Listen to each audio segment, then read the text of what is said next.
হজরত দাউদ আলাইহিস সালাম ছিলেন একজন ন্যায়পরায়ণ বাদশাহ। পৃথিবীর 2/3 অংশ তারই রাজত্বের অন্তর্ভুক্ত ছিল। আল্লাহ তাআলা হজরত দাউদ আলাইহিস সালামকে অনেক অলৌকিক ক্ষমতা, বিপুল ধন সম্পদ এবং সুমধুর কণ্ঠ দান করেছিলেন। একবার হজরত দাউদ আলাইহিস সালাম সমুদ্রের তীরে বসে আল্লাহর ইবাদাতে মগ্ন ছিলেন। যখন তিনি তার সুমধুর কণ্ঠ দিয়ে জাবুর কিতাব তেলাওয়াত করত, তখন সমুদ্রের মাছ এবং বনের জীবজন্তু, পাহাড় পর্বত এমনকি পাখিরাও সেই স্থানে এসে মনোমুগ্ধ হয়ে জাবুর কিতাব তেলাওয়াত শুনত। হজরত দাউদ আলাইহিস সালামের সুমধুর কণ্ঠের তেলাওয়াতের আওয়াজ 40 মাইল পর্যন্ত পৌঁছাত। সেই যুগে সমুদ্র তীরবর্তী স্থানে একদল বনি ইসরায়েলের লোক বসবাস করত। তাদের পেশা ছিল মাছ ধরা। তারা সমুদ্র থেকে প্রতিদিন মাছ ধরে জীবিকা নির্বাহ করত। একদিন হজরত দাউদ আলাইহিস সালাম তার এবাদতখানায় বসেছিলেন। তখন আল্লাহ রব্বুল আলামিন এক গায়েবী আওয়াজের মাধ্যমে তাকে জানিয়ে দিলেন, হে দাউদ, তুমি তোমার উম্মতকে বলে দিও, তারা যেন শনিবার দিন ব্যবসা বাণিজ্য বন্ধ করে আল্লাহর এবাদত করে এবং মাছ ধরা থেকে বিরত থাকে। কেননা ওই দিন তোমাদের জুমার দিন, অর্থাৎ এবাদতের দিন হিসেবে আমি ঘোষণা করেছি। অতঃপর দাউদ আলাইহিস সালাম আল্লাহ রব্বুল আলামিনের কাছ থেকে এই আদেশ পেয়ে বনি ইসরায়েলদের ডেকে বলল, হে বনি ইসরায়েলবাসী, তোমরা শনিবার দিন আল্লাহর এবাদত করবে এবং সমস্ত ব্যবসা বাণিজ্য ও মাছ শিকার থেকে বিরত থাকবে। মহান আল্লাহ রব্বুল আলামিনকে ভয় করো এবং আল্লাহর কথা মেনে চলো, তাহলে তোমাদের কল্যাণ হবে। এই কথা বলে হজরত দাউদ আলাইহিস সালাম সেখান থেকে চলে গেল। দেশের অধিকাংশ মানুষ হজরত দাউদ আলাইহিস সালামের উপদেশ যথাযথভাবে পালন করত, শরীয়তের আইন মেনে চলত এবং দেশের আইনের প্রতি শ্রদ্ধা রাখত। কিন্তু সমুদ্রের তীরবর্তী স্থানের একদল বনি ইসরায়েলের লোক, তারা প্রথম দিকে শরীয়তের আইন মেনে চলত, কিন্তু পরবর্তীকালে বিভিন্ন চালাকি পন্থা অবলম্বন করল। শনিবার দিন আল্লাহর এবাদত করার জন্য সবাই দলে দলে চলে গেল। কিন্তু বনি ইসরায়েলের কিছু সংখ্যক লোক এবাদতখানায় না গিয়ে লুকিয়ে লুকিয়ে সমুদ্রের তীরে গিয়ে হাজির হল। তারা দেখল শনিবার দিন সমুদ্রের তীরে প্রচুর পরিমাণে মাছ এসে আপনা আপনি ডাঙায় উঠে পড়েছে। এটা দেখে তাদের মনে মাছ ধরার লালসা জেগে উঠল। তারা বলতে লাগল, সপ্তাহের আর কোনো দিনই এমন মাছ দেখা যায় না, তাই শনিবার দিন আমাদের মাছ ধরা উচিত, তাহলে সপ্তাহের আর কোনো দিন মাছ ধরার দরকার হবে না। তখন অপর একজন বলল, কিন্তু কিভাবে? তারপর ওই ব্যক্তিটি বলল, সমুদ্রের এই তীরে আমরা বড় বড় কিছু কূপ তৈরি করব এবং সেগুলোতে জাল পেতে রাখব। পরের দিন এসে ওই মাছগুলো ধরে নিয়ে যাব। এই কথা বলার পর তারা বাড়ির দিকে রওনা করল। অতঃপর এই পরিকল্পনা অনুসারে তারা কাজ শুরু করল। আল্লাহর আইন অমান্য করে তারা এভাবেই মাছ ধরতে লাগল। তারা দেখল আল্লাহর পক্ষ থেকে কোনো বিপদ আসেনি, তাই তাদের সাহস আরও বেড়ে গেল। এরপর অনেক দিন এভাবেই মাছ ধরে তারা প্রচুর ধন সম্পদের মালিক হয়ে গেল। অপরদিকে এই বংশের অনেক লোক ছিল, তারা শরীয়তের আইন মেনে চলত, মহান আল্লাহ রব্বুল আলামিনকে ভয় করে চলত। তাই তারা সকলেই একদিন ওই লোকগুলির নিকটে হাজির হল এবং বলল, প্রিয় ভাইয়েরা, আপনারা শনিবারে মাছ ধরা বন্ধ করুন, কেননা আল্লাহ তাআলা এই দিনটিকে এবাদাতের জন্য নির্বাচন করেছেন। এই হুকুম অমান্য করলে আপনাদের বিপদ নেমে আসতে পারে। তখন ওই দলের একজন নেতা তাদেরকে ঠাট্টা বিদ্রূপ করে বলল, শরীয়তের সঙ্গে মাছ ধরার কি সম্পর্ক? এই ধরনের আদেশ কোনো নবীর জামানায় দেখা যায়নি। এই কথায় কোনো যুক্তি নেই, অতএব এই হুকুম আমরা মানতে পারব না। শনিবার দিন আমরা প্রকাশ্যে মাছ ধরব। তবে দাউদ আলাইহিস সালাম যদি এর কোনো কল্যাণকর দিক দেখাতে পারে তবে এটা মেনে নেব। অতএব তোমরা যাও, এই বিষয়ে জিজ্ঞেস করে এসো। অতঃপর কয়েকজন লোক হজরত দাউদ আলাইহিস সালামের নিকটে গিয়ে হাজির হল এবং দাউদ আলাইহিস সালামের সাথে তর্ক বিতর্ক করে বসল। তখন দাউদ আলাইহিস সালাম বলল, আল্লাহ তাআলা তোমাদের লোভ লালসা থেকে দূরে থাকার জন্য মাছ ধরা নিষেধ করেছেন। অতএব শনিবার দিন মাছ ধরা থেকে দূরে থাকা তোমাদের জন্য কল্যাণকর বলে আমি মনে করি। অতঃপর বনি ইসরায়েলের লোকেরা হজরত দাউদ আলাইহিস সালামের কথা শোনার পর তাদের নেতার কাছে এসে ওই সমস্ত কথা খুলে বলল। তখন তাদের নেতা বলল, দাউদ নবীর এই কথা মেনে চলা আমাদের পক্ষে সম্ভব না। অতএব আগামী দিন শনিবার তোমরা মাছ ধরার কাজ চালিয়ে যাবে। তোমরা ভয় পেও না, কিছু হবে না। এর আগেও মাছ শিকার করে আমরা অনেক ধন সম্পদের মালিক হয়েছি। অতএব আমার কথা শুনে চললে তোমাদের সবারই ভবিষ্যতে লাভ হবে। এই কথা শোনা মাত্রই সেখানে থাকা সমস্ত বনি ইসরায়েল আনন্দে আত্মহারা হয়ে পড়ল। অতঃপর পরের দিন শনিবার মৎস্যজীবীদের মধ্যে থেকে মাত্র কয়েকজন আল্লাহর ইবাদত করার জন্য দাউদ আলাইহিস সালামের নিকটে হাজির হল এবং বেশিরভাগ মৎস্যজীবী দাউদ আলাইহিসসালামের কথা অমান্য করে ভোরবেলায় সমুদ্রে মাছ ধরতে চলে গেল। সারাদিন আনন্দ করে মাছ ধরল এবং সেগুলো বিক্রি করে অনেক টাকা উপার্জন করল। রাতের বেলা তারা সবাই নিজের বাড়ি চলে আসলো। পরের দিন ভোরবেলা যখন কয়েকজন লোক ইবাদত করার জন্য যাচ্ছিল, তখন তারা দেখল সমস্ত এলাকা একেবারে নিশ্চুপ। এটা দেখে একজন অপরজনকে জিজ্ঞাসা করল, আচ্ছা বলুন তো ভাই, আজকে এত নীরব কেন, কি হয়েছে? আজকে কি তারা মাছ ধরতে যাবে না? তখন অপর ব্যক্তিটি বলল, আমিও তো কিছু বুঝতে পারছি না।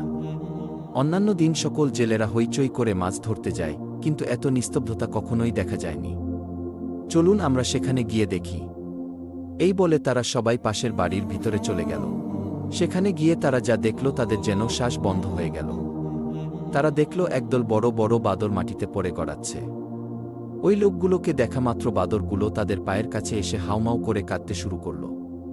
সেই মুহূর্তে কয়েকজন মেয়েলোক এসে বলল, গতকালকে বারণ করা সত্ত্বেও তারা লোভ লালসায় পড়ে মাছ ধরতে গিয়েছিল। আল্লাহ রব্বুল আলামিন শনিবার দিন মাছ ধরা থেকে বিরত থাকতে বলেছিলেন, কিন্তু তারা শোনেননি। আল্লাহ এবং তার নবীর কথা অমান্য করার ফলে তারা সকলেই বানরে রূপান্তরিত হয়েছে। এখন আপনারা যদি দাউদ আলাইহিসসালামের নিকটে এদের হয়ে ক্ষমা প্রার্থনা করেন, তাহলে হয়তো তারা জীবন ফিরে পাবে। তখন ওই লোকগুলি বলল, সময় থাকতে তারা এই বিষয়গুলো খেয়াল করেনি, আমাদের তো কিছুই করার নেই। তবুও আমরা এই কথা হজরত দাউদ আলাইহিসসালামের নিকটে গিয়ে বলবো, এই বলে তারা সেখান থেকে চলে আসলো। অতঃপর একদল লোক তাদের পক্ষ থেকে হজরত দাউদ আলাইহিসসালামের কাছে হাজির হল এবং ঘটনার বর্ণনা করে বলল, তাদেরকে ক্ষমা করে দিন এবং মানুষের রূপে ফিরিয়ে দিন। তখন দাউদ আলাইহিসসালাম বলল, ক্ষমা করার মালিক আল্লাহ তাআলা, যদি তিনি ক্ষমা করেন তাহলে করতে পারেন। অনেক তাফসীর কারকদের বর্ণনা অনুযায়ী ওই বাদরগুলো মাত্র 3 দিন বেঁচে ছিল। তারপরে ওই জাতি ধ্বংস হয়ে যায়। আর যারা আল্লাহকে ভয় করেছিল এবং হজরত দাউদ আলাইহিসসালামের কথা মেনে চলত, তাদের কিছুই হয়নি। অতঃপর তারা সুখে শান্তিতে বসবাস করতে লাগল। একদিন বনি ইসরায়েলের কয়েকজন লোক হজরত দাউদ আলাইহিসসালামের নিকটে হাজির হয়ে বলল, হে নবী, আমাদেরকে কিয়ামতের কিছু আলামত দেখান, যাতে আমাদের ঈমান আরও মজবুত হয়। তখন হজরত দাউদ আলাইহিসসালাম বলল, 4 দিন পর তোমরা মক্তবের সামনের ময়দানে এসো, তাহলে কিয়ামতের কিছু আলামত দেখতে পাবে। এই কথা বলে তাদেরকে বিদায় দিলেন। সেই যুগে বনি ইসরায়েলদের মধ্যে একজন ধনী ব্যক্তি ছিল। তার সম্পদের অভাব ছিল না। তার একটি শখের গরু ছিল। গরুটির চেহারা খুব সুন্দর ছিল। সব সময় গরুটিকে সোনা রূপা দিয়ে সাজিয়ে রাখত। যে কেউ দেখলে গরুটির থেকে চোখ ফেরাতে পারত না এবং গরুটিকে মাঠে মুক্তভাবে ছেড়ে দিত। সারাদিন মাঠে চড়ত এবং রাতের বেলা গরুটি এসে ওই ধনী ব্যক্তির বাড়িতে শুয়ে পড়ত। হঠাৎ একদিন ওই গরুটি নিখোঁজ হল। ওই ধনী ব্যক্তিটি তার গরুটিকে খোঁজার জন্য বিভিন্ন জায়গায় তার লোকদের পাঠিয়ে দিল। বিভিন্ন জায়গায় অনেক খোঁজাখুঁজি করেও গরুটিকে যখন খুঁজে পেল না, তখন লোকগুলি ফিরে এলো। তখন ধনী ব্যক্তিটি বলল, যে ব্যক্তি আমার এই গরুটিকে খুঁজে আনতে পারবে, তাকে 100 স্বর্ণমুদ্রা পুরস্কার দেওয়া হবে। এই ঘোষণা করার পর দেশের বিভিন্ন জায়গায় অনেক লোক গরুটিকে খোঁজার জন্য ব্যস্ত হয়ে পড়ল। সেই যুগে বনি ইসরায়েলদের মধ্যে অনেক নেককার এবং আল্লাহওয়ালা অনেক বুজুর্গ ছিল। তাদের মধ্যে একজন নেককার বুজুর্গ মহিলা ছিল। তিনি ছিলেন অত্যন্ত ধর্মপ্রাণ। দিনরাত আল্লাহর ইবাদতে মগ্ন থাকত। ওই বুজুর্গ মহিলা এবং তার একমাত্র ছেলে জঙ্গলের মাঝে একটি ছোট্ট ঘর বানিয়ে বসবাস করত। তাদের ঘরের পাশ দিয়ে একটি পানির নহর প্রবাহিত হতো। যখন তাদের ক্ষুধা পেত, ওই নহরের কাছে গিয়ে পেট ভরে পানি পান করত, আর তাতেই তাদের ক্ষুধা নিবারণ হতো। কিছুদিন পর ওই বুজুর্গ মহিলার ছেলে পানির নহরের পাশে গিয়ে দেখল সেখানে কয়েকটি আনার গাছ জন্মেছে। এটা দেখে খুব খুশি হয়ে বাড়িতে ফিরে আসলো। কয়েকদিন পর আবারও ওই স্থানে গিয়ে দেখল আনার গাছে ফল ধরেছে। তখন ছেলেটি ফলগুলো নিয়ে বাড়িতে চলে আসলো এবং মা ও ছেলে দুজনেই পেট ভরে ফলগুলো ভক্ষণ করল। এভাবেই তারা নহরের পানি আর গাছের ফল খেয়ে তাদের দিন চলে যেত। বুজুর্গ মহিলা ও তার ছেলে অনেক বছর ওই গাছের ফল আর নহরের পানি পান করে এবং আল্লাহর ইবাদত করে অতিবাহিত করল। একদিন এই মহিলার ছেলে তার মাকে বলল, মা, আমরা এত বছর একই খাবার খাচ্ছি, এখন আমার ইচ্ছা হয় আমরা বাজার থেকে অন্য খাবার কিনে খাই। তখন তার মা বলল, তুমি টাকা কোথায় পাবে? ছেলেটি বলল, আনার গাছ থেকে কিছু আনার নিয়ে বাজারে যাব এবং সেগুলো বিক্রি করে যে টাকা পাব তা দিয়েই খাবার কিনে নিয়ে আসব। তখন তার মা বলল, শোনো বাবা, মহান আল্লাহ তাআলা সন্তুষ্ট হয়ে যে খাবার আমাদের দিচ্ছে তার উপর আমাদের খুশি থাকা উচিত। অতিরিক্ত কিছু চিন্তা করা আমাদের জন্য উচিত হবে না। আমাদের নতুন কোনো খাদ্যের দরকার নেই। মায়ের এমন কথা শুনে ছেলেটি সন্তুষ্ট হল না, বারে বারে একই কথা বলতেছে। তখন তার মা বিরক্ত হয়ে বলল, তোমার যা ইচ্ছা তাই করো। অতঃপর পরের দিন ওই মহিলার ছেলে আনার গাছ থেকে কিছু ফল নিয়ে বাজারে গেল। ফলগুলো বিক্রি করে যে টাকা পেল সেটা দিয়েই অনেক খাবার কিনে বাড়িতে ফিরে আসলো। তার মা খাবারগুলো দেখে কোনো খাবারই ভক্ষণ করল না। ছেলেটি বলল, শোনো মা, তুমি যদি কোনো কিছু না খাও তাহলে আমিও খাব না। তখন বাধ্য হয়ে তার মা কিছু খাবার ভক্ষণ করল। অতঃপর এভাবেই সে দিন অতিবাহিত হল। পরের দিন সকালবেলা ওই বুজুর্গ মহিলার ছেলে আনার গাছের সামনে গিয়ে দেখল আনার গাছে কোনো ফল ধরেনি। এটা দেখে ছেলেটি হতাশ হয়ে বাড়িতে ফিরে আসলো এবং তার মাকে বলল, মা, হঠাৎ করে আজকে থেকে দেখছি আনার গাছে কোনো ফল ধরেনি। ছেলের এমন কথা শুনে তার মা আর কিছুই বলল না। অতঃপর এভাবেই 3 দিন অতিবাহিত হয়ে গেল, কিন্তু গাছে কোনো ফল এলো না। অবশেষে তারা খুবই ক্ষুধার্ত হয়ে পড়ল। অতঃপর মা ও ছেলে দুশ্চিন্তায় এদিক ওদিক ঘোরাঘুরি করতে লাগল।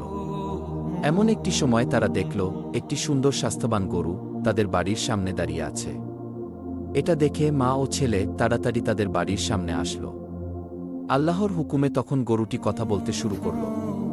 গরুটি বলতে লাগল, আপনারা আমাকে জবাই করে আমার গোশত ভক্ষণ করুন। আল্লাহ তাআলা আমার গোশত আপনাদের জন্য হালাল করেছেন। অতএব হালাল গোশত খেতে আপনাদের আপত্তি থাকা উচিত নয়। গরুর মুখে এমন কথা শুনে মা ও ছেলেটি খুবই দুশ্চিন্তায় পড়ে গেল। তখন ওই বুজুর্গ মহিলা বলল, জানি না এই গরুটি কার, কোথা থেকে আসলো, আর এই গরুর গোশত খেয়ে আমরা কোন বিপদে না পড়ি। তখন ছেলেটি বলল, গরু নিজেই বলছে সে আমাদের জন্য হালাল। অতএব কোনো অপরাধ হলে তা হবে গরুর, আমাদের হবে না। মা, এই গরুটি জবাই করে আমরা গোশত খেয়ে ক্ষুধা নিবারণ করি, এসবই আল্লাহর ইচ্ছা। আল্লাহ তাআলা এই ফল বন্ধ করে হয়তো আমাদের জন্য এই গরুটি পাঠিয়ে দিয়েছে। বুজুর্গ মহিলাটি ছেলের কথায় শেষ পর্যন্ত রাজি হয়ে গেল। অতঃপর গরুটি জবাই করার জন্য যখন গরুটির কাছে এলো, গরুটি তার ঘাড় মাটির সাথে মিশিয়ে দিল। তখন ছেলেটি একাই গরুটিকে জবাই করল। অতঃপর সমস্ত কাজ সম্পন্ন করল। অবশেষে গরুর গোশতগুলো কাবাব করে তারা ভক্ষণ করল এবং কিছুটা পরের দিনের জন্য রেখে দিল।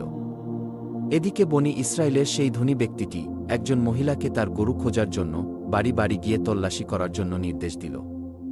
অতঃপর সেই মহিলাটি গরু খুঁজতে খুঁজতে জঙ্গলের মাঝে নির্জন এলাকায় ওই বুজুর্গ মহিলার বাড়ির সামনে এসে দেখল একটি গরুর চামড়া এবং জরাজীর্ণ হাড্ডি সেখানে পড়ে রয়েছে। এটা দেখে সে অনেকটাই আশাবাদী হল। অতঃপর মহিলাটি দেরি না করে তাদের বাড়ির ভিতরে গিয়ে দেখল বুজুর্গ মহিলা এবং তার ছেলে গরুর মাংসের কাবাব খাচ্ছে। এটা দেখে ওই মহিলাটি বলল, আমি খুবই ক্ষুধার্ত, আপনারা আমাকে কিছু কাবাব খেতে দিন। এটা শুনে বুজুর্গ মহিলা ওই মহিলাকে কিছু খাবার খেতে দিল। তখন ওই মহিলাটি বলল, বাহ, খুবই সুস্বাদু এই কাবাব খেতে, আমি কিছু বাড়ি নিয়ে যাব, বাড়ি গিয়ে মজা করে খাব। এই বলে তিনি সেখান থেকে চলে আসলো। অতঃপর ওই মহিলাটি বাড়ি না গিয়ে সোজা ওই ধনী ব্যক্তির নিকটে উপস্থিত হল এবং বলল, হুজুর, আপনি যে গরুটি খুঁজছেন আমি তার সন্ধান নিয়ে এসেছি। এখন আপনি আমার প্রাপ্য টাকা দিয়ে দিন। তখন ধনী ব্যক্তিটি তার প্রাপ্য টাকা দিয়ে বলল, কোথায় আমার সেই শখের গরু? তখন মহিলাটি বলল, আপনার গরু জীবিত নেই, তবে যারা নিয়েছে তাদের সন্ধান দিতে পারি। ধনী ব্যক্তি বলল, তুমি বলো কারা সেই লোক? তখন মহিলাটি বলল, এই জঙ্গলের নির্জন এলাকায় একজন বৃদ্ধা এবং তার ছেলে একটি ছোট্ট ঘর বানিয়ে থাকে এবং সেখানে ইবাদতের নামে মিথ্যা মিথ্যা ভান করে চুরি ডাকাতি করে। আপনার গরুটিকে তারা জবেহ করে কাবাব করে খেয়ে ফেলেছে। গরুর চামড়া এবং হাড় এখনও বাইরে পড়ে আছে, এই দেখুন তার প্রমাণ। আপনি এখনই আপনার লোক পাঠিয়ে তাদেরকে বন্দী করুন। অতঃপর ধনী ব্যক্তিটি দেরি না করে হজরত দাউদ আলাইহিস সালামের নিকটে হাজির হল এবং সম্পূর্ণ ঘটনা খুলে বলল। তখন হজরত দাউদ আলাইহিস সালাম তার লোকদের হুকুম করল, তোমরা যাও ওই বৃদ্ধা এবং তার ছেলেকে এখানে ধরে নিয়ে আসো। কিছুক্ষণ পর হজরত দাউদ আলাইহিস সালাম যখন এবাদতখানায় ছিলেন, তখন হঠাৎ হজরত জিব্রাইল আলাইহিস সালাম আগমন করলেন এবং বললেন, হে আল্লাহর খলিফা হজরত দাউদ আলাইহিস সালাম, আপনার নিকটে বনি ইসরায়েলের ধনী ব্যক্তি যে অভিযোগ করেছে সেটা বিশাল এক রহস্য। এই ধনী ব্যক্তি একসময় ওই বৃদ্ধার স্বামীর চাকর ছিল। বৃদ্ধার স্বামী একসময় বিশাল বড় ব্যবসায়ী ছিল। একদিন ওই বৃদ্ধার স্বামী এই ধনী ব্যক্তিকে নিয়ে ব্যবসার উদ্দেশ্যে সিরিয়া সফর করেন। অনেক পথ অতিক্রম করার পর তারা ক্লান্ত হয়ে পড়েছিল, তাই একটি নির্জন জায়গায় বিশ্রাম করছিল। তখন তার মাথায় খারাপ চিন্তা আসে এবং ওই বৃদ্ধার স্বামীকে ঘুমান্ত অবস্থায় হত্যা করে, আর সমস্ত ছাগল সহ আরও মালামালগুলো নিয়ে মিশরে চলে যায়। সেখানে সমস্ত কিছু বিক্রি করে শুধুমাত্র এই গরুটি ছাড়া, যার ফলে বিশাল অর্থের মালিক হয়ে যায়। দেশে ফিরে খুব অল্প সময়ে মিথ্যা প্রচার করে সমাজের একটি ধনী ব্যক্তিতে পরিণত হয়। এখন যে গরুটি বৃদ্ধা এবং তার ছেলে জবাই করে খেয়ে ফেলেছে সেটি ওই বৃদ্ধার স্বামীর গরু ছিল। আর এখন ওই ধনী ব্যক্তির যে বিপুল ধনসম্পদ আছে সেগুলো ওই বৃদ্ধার স্বামীর অর্জন করা হালাল সম্পদ। অতএব এই ঘটনাকে সম্মুখে রেখে আপনি ন্যায় বিচার করবেন। এই কথা বলে হজরত জিব্রাইল আলাইহিসসালাম সেখান থেকে বিদায় নিলেন। কিছুক্ষণ পর হজরত দাউদ আলাইহিসসালামের লোকজন ওই বৃদ্ধা এবং তার ছেলেকে তার দরবারে নিয়ে হাজির হল। তখন হজরত দাউদ আলাইহিসসালাম বললেন, সবাইকে বলে দাও, এই ঘটনার উপযুক্ত বিচার আগামী দিন ময়দানে করব এবং সবাইকে কিয়ামতের আলামত দেখাব। এই কথা শুনে সবাই বিদায় নিল। পরের দিন সবাই একে একে ময়দানে জমায়েত হতে শুরু করল। নির্ধারিত সময় মতো হজরত দাউদ আলাইহিসসালাম প্রথমে তার সুমধুর কণ্ঠে জাবুর কিতাব তেলাওয়াত করলেন। সমস্ত মানুষ তার সুমধুর কণ্ঠে জাবুর কিতাব তেলাওয়াত মনোমুগ্ধ হয়ে শুনল। অবশেষে হজরত দাউদ আলাইহিসসালাম ওই ধনী ব্যক্তি এবং বৃদ্ধা ও তার ছেলেকে সবার সম্মুখে হাজির করল। হজরত দাউদ আলাইহিসসালাম ধনী ব্যক্তিকে বললেন, বৃদ্ধা এই মা ক্ষুধার তাড়নায় আপনার গরু জবাই করে খেয়ে ফেলেছে। এদের অভাব দূরীকরণে আমার তৎপরতা থাকা উচিত ছিল, কিন্তু সঠিক সময়ে আমি এই কাজ করতে ব্যর্থ হয়েছি, যার ফলে এরা আপনার গরুটিকে জবাই করতে বাধ্য হয়েছে। অতএব আপনি এদেরকে ক্ষমা করে দিন। তখন ধনী ব্যক্তি বলল, না, আমি ক্ষমা করব না। কাউকে না জানিয়ে আমার শখের গরু চুরি করে খেয়ে ফেলেছে, আপনি এর ন্যায় বিচার করুন। তখন দাউদ আলাইহিসসালাম বললেন, আচ্ছা ঠিক আছে, তাহলে গরুর ক্ষতিপূরণ সহ প্রাপ্য দাম আমি আপনাকে দিয়ে দিচ্ছি। এখন আপনি তাদেরকে ক্ষমা করে দিন। ধনী ব্যক্তিটি বলল, আমি ক্ষমা করতে আসিনি, সঠিক বিচারের জন্য আপনার কাছে এসেছি। ঠিক এমন সময় হজরত জিব্রাইল আলাইহিসসালাম এক গায়েবী আওয়াজ দিয়ে বললেন, হে দাউদ আলাইহিসসালাম, ওই ধনী ব্যক্তি বহুবার ন্যায় বিচারের কথা বলেছে, অতএব আপনি ন্যায় বিচার করে দিন। অতঃপর হজরত দাউদ আলাইহিসসালাম ওই বৃদ্ধাকে জিজ্ঞাসা করলেন, আপনাদের এই বিষয়ে কিছু বলার আছে?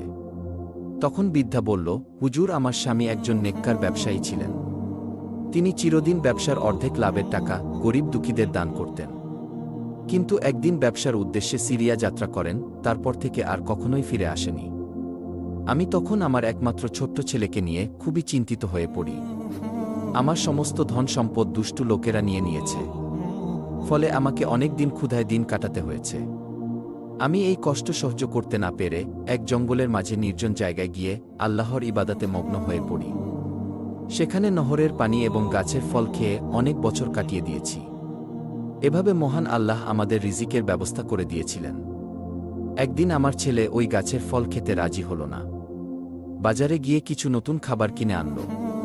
তার পরদিন থেকে ওই গাছে আর ফল ধরছে না। অবশেষে আমি এবং আমার ছেলে ক্ষুধায় কাতর হয়ে পড়েছিলাম। ঠিক তখনই কোথা থেকে যেন একটি গরু আমাদের বাড়ির সামনে এসে আল্লাহর হুকুমে মানুষের মতো কথা বলতে লাগল।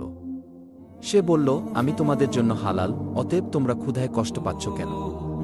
আমাকে জবাই করে আমার মাংস খেয়ে ক্ষুধা নিবারণ করো। এই কথা শুনে আমরা গরুটি জবাই করে তার মাংস কাবাব করে খেয়ে ফেলেছি। এখন আপনি যে বিচার করবেন তা আমরা মাথা পেতে নেব। তখন হজরত দাউদ আলাইহিসসালাম তাদের কথা শুনে সবার মাঝে তাদের বিচার শুরু করল। তিনি ওই ধনী ব্যক্তিকে বলল, হে গরুর দাবিদার, আপনি একজন ধনী ব্যক্তি, কিন্তু এই সম্পদের মালিক আপনি না। আপনি এই ধন সম্পদ লুট করেছেন। আপনি এই বৃদ্ধার স্বামীকে হত্যা করে তার ধন সম্পত্তির মালিক হয়েছেন। অতএব এই গরুর প্রকৃত মালিক আপনি নয়, বরং এই বৃদ্ধা এবং তার ছেলে। এমন কথা শুনে ধনী ব্যক্তিটি বলল, হে আল্লাহর নবী হজরত দাউদ আলাইহিসসালাম, আমি এখানে ন্যায় বিচার পেতে এসেছি, কোনো মিথ্যা গল্প কাহিনী শুনতে আসেনি। সুতরাং এই বৃদ্ধা যা বলছে তা সম্পূর্ণ মিথ্যা। তখন দাউদ আলাইহিসসালাম বললেন, আপনি আসলেই মিথ্যুক, আপনার এই ঘটনা আমি জানতাম না, আমাকে হজরত জিব্রাইল আলাইহিসসালাম জানিয়েছেন। অতঃপর দাউদ আলাইহিসসালাম বললেন, এখানে যে অপরাধী তার হাত পা এবং সমস্ত অঙ্গ প্রত্যঙ্গ সঠিক সাক্ষী দাও। এই কথা বলার সাথে সাথে ওই ধনী ব্যক্তির জবান বন্ধ হয়ে গেল। সঙ্গে সঙ্গে ধনী ব্যক্তির হাত সাক্ষ্য দিতে লাগল, হুজুর আপনার কথাই সত্যি, আমি ছুরি দিয়ে আমার মালিকের গলা কেটে হত্যা করেছি। অতঃপর সমস্ত ধন সম্পদ বিক্রি করে তা থেকে প্রচুর টাকার মালিক হয়েছি। এভাবেই সমস্ত অঙ্গ প্রত্যঙ্গ একে একে সাক্ষী দিতে লাগল। তখন হজরত দাউদ আলাইহিসসালাম বললেন, এই ধনী ব্যক্তির ধন সম্পদ এবং সবকিছুই এই বৃদ্ধা এবং তার ছেলেকে দিয়ে দাও এবং ওই ধনী ব্যক্তিকে কতল করে ফেল। সাথে সাথে এই ঘোষণা কার্যকর করা হল। অতঃপর বৃদ্ধা এবং তার ছেলে ময়দানে সিজদায় অবনত হয়ে পড়ল। তখন সমগ্র বনি ইসরায়েলের মানুষ এটা দেখে হতভাগ হয়ে গেল। এরপর দাউদ আলাইহিসসালাম বললেন, আজকের দিনের এই ঘটনা তোমাদের জন্য কেয়ামতের নিদর্শন। পৃথিবীতে যে যাই করুক না কেন, কেয়ামতের দিনে তোমাদের প্রত্যেকের অঙ্গ প্রত্যঙ্গ হবে আসল সাক্ষী। অতএব কেয়ামতের কঠিনতম দিনে উদ্ধারের জন্য শরিয়াত পালনে অঙ্গীকারবদ্ধ হও এবং এটাই হবে তোমাদের জন্য উত্তম। এই ঘটনা থেকে আমরা এই শিক্ষা নিতে পারি, মহান আল্লাহ রব্বুল আলামিন পবিত্র কোরআনে যে সব কাজগুলো বর্জন করতে বলেছেন সেগুলো বর্জন করব এবং সঠিক পথে চলব। আল্লাহ তাআলা যেন আমাদেরকে প্রিয় নবীর দেখানো পথে এবং পবিত্র কুরআনের নির্দেশ অনুসারে চলার তৌফিক দান করে।